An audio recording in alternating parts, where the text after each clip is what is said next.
Hello guys, आज हम आयुष काम्य अध्याय के बारे में बात करेंगे। तो पहला पॉइंट है आयु काम्यानेन धर्म अर्थ सुख साधनम आयुर्वेद उपदेशेषु विधेय परमादरा। ठीक है, ब्रह्मा स्मृत्वा आयुषो वेदम। तो सर्वप्रथम ब्रह्मा ने आयुर्वेद का स्मरण किया। देन अष्टांग हृदय अनुसार आयुर्वेद अवतरण। तो इसको आप याद रखना विदाई से। B for Brahma, D for Daksha Prajapati, then Ashwini द्वय, then Indra and then Atriputra आदि मुनि।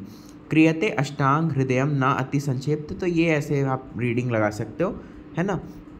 उसके बाद अष्टांग आयुर्वेद भी है, काय बाल ग्रहो ऊर्ध्वांग दंष्ट्रा विष जरा वृषान। फिर त्रिदोष वाला बात करते हैं। तो जहाँ पे कफश चेती, इसमें डिफरेंस क्या है चरक और अष्टांग हृदय में कि वायु पित्तम कफश चेती त्रयोदोषा समासता। ठीक है, तो जहाँ समासत है ना, वो होगा अष्टांग हृदय वाले का और कफश चेती। ठीक है, तो जहाँ समासत है वो अष्टांग हृदय वाले का, और जहाँ कफश चोक्त और संग्रह है, जहाँ दोष का संग्रह होता है वो चरक होता है। तो चरक को आप मान सकते हो कि वो फिजिशियन थे, तो वो दोष का संग्रह देखते थे। और अष्टांग हृदय क्या थे, एक प्रकार से ऑलराउंडर थे। तो वो समासत को ये मीनिंग ले लो कि वो संग्रह भी देखते थे और वो सर्जरी वाला भी पार्ट देख लेते। तो इसलिए समासत ये आप याद रख सकते हो। ठीक है, अब सुश्रुत क्या थे कि वो सर्जन थे।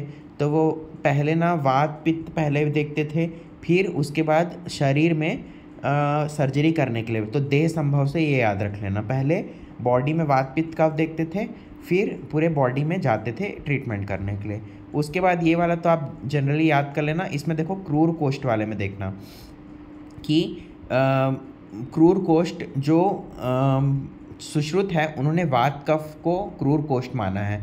तो इसमें याद रख लेना कि सुश्रुत को देख के विराट कोहली क्रूर हो गया। ये ट्रिक आप याद कर लेना स्पेसिफिक इसके लिए। ठीक है, इसके बाद आप वायु के गुण का बात करेंगे। तो रुक्षा शीतो लघु सूक्ष्म चला अथ विशद खरा तत्र रुक्षो लघु शीता खरा सूक्ष्म चलो अनिला।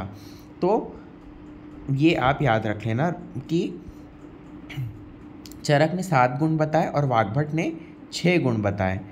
इस प्रकार से आप याद रख लेना।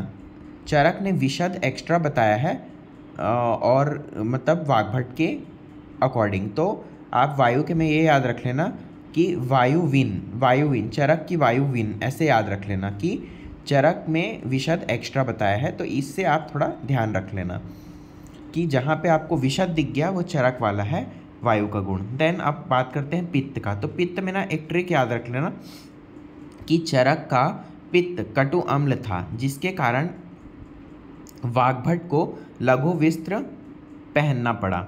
लघु वस्त्र ये याद रख लेना। तो इसमें क्या हुआ कि दोनों का आप श्लोक देखोगे, चरक ने 7 गुण और वाग्भट ने भी 7 गुण बताए हैं। तो डिफरेंस दोनों के में क्या है, तो क्या है कि चरक के में जो लघु और आप देख सकते हो वाग्भट के में जो लघु और विस्त्र जो दिख रहा है वो चरक के कटु अम्ल के जगह में है। ये आपको देखना पड़ेगा कि चरक का पित्त मतलब चरक वाले में आप देखना कि कटु और अम्ल वाला गुण था। तो चरक का पित्त कटु अम्ल था, ठीक है, जिसके कारण वाग्भट को लघु वस्त्र पहनना पड़ा। तो आप इस प्रकार से याद रख लेना कि चरक के में क्या था, कटु अम्ल गुण था, और वाग्भट के में लघु वस्त्र मतलब लघु और विस्त्र गुण हुआ। ये आप याद रख लेना। ये ट्रिक से आपको ये चीज़ याद हो जाएगी। देन हम आगे बढ़ते हैं कि कफ के गुण क्या हैं। तो गुरु शीत मृदु स्निग्ध मधुर स्थिर पिच्छिला। तो चरक ने 7 गुण बताए हैं कफ के। स्निग्धा शीतो, तो एक जनरली अगर श्लोक आ गया तो ये याद रख लेना कि स्निग्धा से जहाँ शुरू हुआ, क्योंकि कफ एकदम स्निग्ध होता है, तो स्निग्धा से जहाँ शुरू हुआ वो वाग्भट वाला रहेगा। तो चरक ने MMS भेजा, वाग्भट ने मधु का MRP रिपोर्ट भेज दिया। ये याद रख लेना। इसमें MRS स्कैन भेजा है बट वो ट्रिक में जमेगा नहीं। तो आप ये याद रख लेना कि चरक ने मंद मृत्सन श्लक्षण मतलब चरक में ना चरक ने MMS भेजा और वाग्भट ने लघु MRP भेजा। तो इसमें आप ये याद रख लेना कि देखो चरक में क्या है, गुरु, शीत, मृदु, स्निग्ध, मधुर, स्थिर। तो ये आप याद रख लेना कि मधुर, मृदु और पिच्छिल, तो MRP वो चरक का है। इसमें आप उल्टा कर लेना, वाग्भट ने MMS भेजा, चरक ने मधु का, ऐसे आप याद रख लेना, MR ऐसे करके याद रख लेना कि MRP भेजा, ऐसे करके याद रख लेना। तो MMS से क्या होगा, वाग्भट ने क्या बताया, मंद, मृत्सन, श्लक्षण, उसके जगह में चरक का क्या काट के उसने ये गुण ऐड किया, तो मधुर, मृदु और पिच्छिल। तो इस प्रकार से आप ये याद रख लेना। ट्रिक ऐसी बनेगी कि वाग्भट ने MMS भेजा, चरक ने मधु का MRP भेजा, ऐसे आप याद रख लेना। देन हम आगे बढ़ते हैं सप्तदुष्य में। तो रसा, श्रृंग, मांस, मेदो, अस्थि, ये ऐसे सप्त धातु है। ठीक है। मल में क्या है, मूत्र, शकृत और पुरुष, 3 मल बताए हैं। देन सिद्धांत है, वृद्धि समाने सर्वेशाम विपरीते विप्रिय, ये अष्टांग हृदय सूत्र का है। सर्वदा सर्वभावनाम सामान्यम वृद्धि कारणम, तो सर्वदा चरक, ऐसे करके आप याद रख लेना। फिर तत्रापि सर्व स्वयोनि वर्धन द्रव्योपयोगा, ये सुश्रुत का है। तो ये याद रख लेना कि सुश्रुत क्या है, चक्र पकड़ते थे, तो चक्र, तत्र, ऐसे करके आप याद कर सक लेना। सर्वदा सर्वभावनाम सामान्यम वृद्धि, ये थोड़ा 1-2 बार पढ़ोगे तो याद हो जाएगा। देन दोष में है क्या, वात है, कहाँ पे होता है, हृदय और नाभि के नीचे होता है। वह क्या है, वृद्धावस्था में और अपरांग में और अपरात्रि और अंत या पक्वावस्था में। तो वात का जो मेनली प्रकोप होता है ना, वो लास्ट में होता है। देखो, एज में वृद्धावस्था जो लास्ट स्टेज होता है, दिन में शाम को, और रात्रि में एकदम रात के अंत में, और भोजन में भी ऐसे अंत में। पित्त जो है वो मध्य में ऐसे बढ़ता है, और कफ जो है शुरू में बढ़ता है। तो इस प्रकार से आप इसको याद, ये ज़्यादा टफ नहीं है, तो आपको याद हो जाएगा। षड रस में वही है, स्वादु, अम्ल, लवण, तिक्त, उष्ण, ये थोड़ा सा अलग बताया है अष्टांग हृदय ने। उष्ण ये याद रख लेना, और कषाय। द्रव्य में शमन, कोपन, स्वस्थित, तो SKS ऐसे याद रख लेना। ठीक है। अब बात करते हैं वीर्य की। तो उष्ण और शीत 2 बताए हैं, तो वाग्भट वीर ऐसे करके आप याद रख लेना कि वाग्भट वीर, ऐसे करके आप याद रख लेना। ठीक है। वाग का विपाक, तो आप इसमें याद रख लेना कि वाग का विपाक मतलब कि 3 बताए हैं, वाग, व, अ और ग, 3 हो गया ना। तो वाग्भट ने 3 विपाक बताए हैं, मधुर, अम्ल और कटु। और वीर वाले में से आप ये याद रख लेना कि 2 वीर्य 2 बताए हैं, क्योंकि वीर वी 1 और र 1, तो ऐसे वाग्भट वीर, ऐसे करके आप याद रख लेना। देन हम बात करते हैं, और यहाँ देखना वीर में जो र है वो तो 2 के समान भी रहता है ना, तो ये याद रख लेना कि वाग्भट के 2 वीर्य, ऐसे करके वाग्भट के 2 वीर, ऐसे याद रख लेना। ठीक है। अब उसमें ये याद गुण है, गुरु, मंद, हीम, स्निग्ध, श्लक्षण, सांद्र, मृदु, स्थिरा, गुणा, सुसूक्ष्म, विशदा, विंशति, सविप्रिया। तो इसमें कोई ट्रिक नहीं है, ये श्लोक आप याद कर लेना, और ये सबको मेनली याद भी रहता है। रोग में क्या है, काल, अर्थ, कर्म का मिथ्याहीन अति योग होना। आरोग्य क्या होता है, काल, अर्थ, कर्म का सम्यक योग होना, तो ये याद रख लेना। रोग अस्तु, दोष वैषम्यम, दोष साम्य रोगता। ठीक है। अब रोग, आरोग्य, विकारो धातु वैषम्यम, साम्यम प्रकृति रुच्यते, सुख संज्ञम आरोग्यम, विकारो दुखमेव च। तो इसमें यह याद रख लेना कि चरक जो है वो मेडिसिन वाले हैं, तो मेडिसिन वाले हैं तो क्या करेंगे, विकार का ट्रीटमेंट करेंगे। तो जहाँ पे विकार और धातु वैषम्य जिसमें आया वो चरक का है, और दोष वैषम्य, क्योंकि दोष वैषम्य जिसमें आया वो अष्टांग हृदय का है। ये आप याद रख लेना कि वाग्भट का दोष और चरक का धातु, ऐसे याद रख लेना। देन रोग के भेद की बात करेंगे तो नीच और अकंतुज है। परीक्षा त्रिविध परीक्षा है, दर्शन, स्पर्शन, परिच्छेद च रोगिणाम। अष्टांग हृदय सूत्र 1/22 का है। देन देश के भेद क्या क्या हैं, तो भूमि और देह देश। तो भूमि देश में क्या है, जांगल, आनुप और साधारण।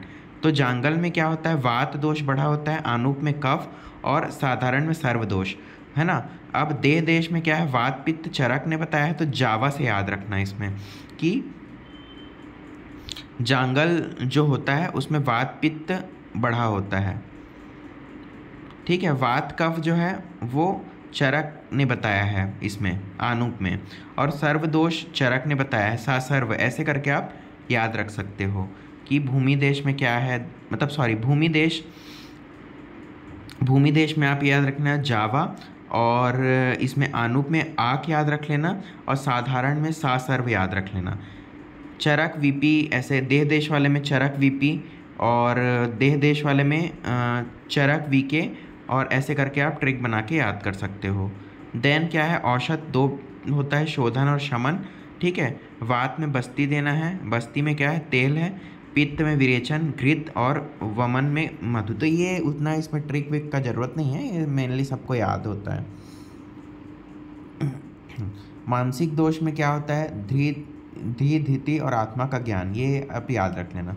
चिकित्सा चतुष्पाद, इसका भी श्लोक मेनली क्या है, ये जो भी पॉइंट्स हैं ये मेनली सबको याद करते ही हैं फर्स्ट ईयर में श्लोक वगैरह। तो भीषक द्रव्योनुपस्थाता रोगी पाद चतुष्टयम चिकित्सस्य निर्दिष्टम प्रत्येकम तच चतुर्गुणम। तो भीषक के क्या क्या गुण होते हैं, तो दक्ष होना चाहिए, तीर्थार्थ शास्त्रार्थो, दृष्ट कर्मता, सूची भीषक, मतलब कि वो एकदम इंटेलिजेंट होना चाहिए। फिर जो बुक्स वगैरह हैं या जो शास्त्र हैं उसका ज्ञान अच्छा होना चाहिए, और प्रैक्टिकल नॉलेज भी अच्छा होना चाहिए, और पवित्र होना चाहिए। तो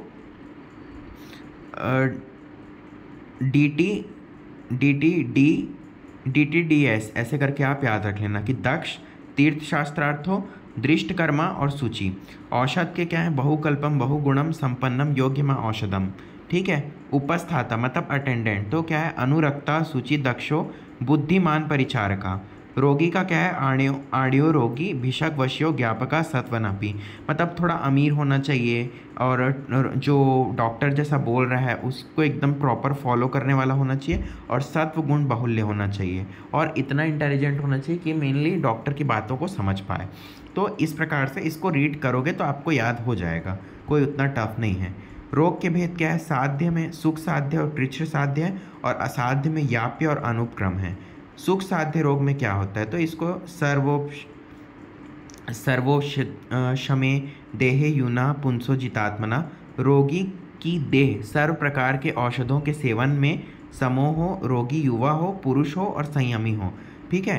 फिर क्या है कि रोग जो है मर्माश्मित ना हो, रोग हेतु पूर्व रूप और लक्षण जो है अल्प हो, और उपद्रव ना हो, मतलब कॉम्प्लिकेशंस ना हो, ठीक है, और मर्म स्थान पे रोग ना हो। फिर क्या है, दोष दूष्य ऋतु और प्रकृति अतुल्य हो, चिकित्सा के चतुष्पाठ गुण सामान्य हो, है ना। उसके बाद है ग्रहों की स्थिति अनुकूल हो, रोग एक देश, ऐसे इस प्रकार से आप याद कर सकते हो।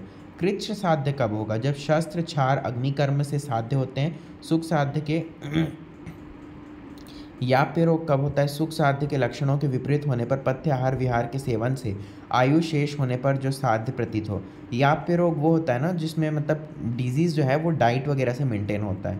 अनुपक्रम प्रत्याख्य रोग, उत्सुकता, जीवन की रक्षा होगी नहीं, मूर्छा, बेचैनी हो, चक्षु आदि इंद्रियों की शक्ति क्षीण हो गई हो, यह अनुपक्रम है। इस प्रकार से आज का हमारा टॉपिक कंप्लीट हुआ। नेक्स्ट क्लास में और भी टॉपिक्स पढ़ेंगे। So thank you for watching the video, and please keep supporting, and please subscribe to the channel and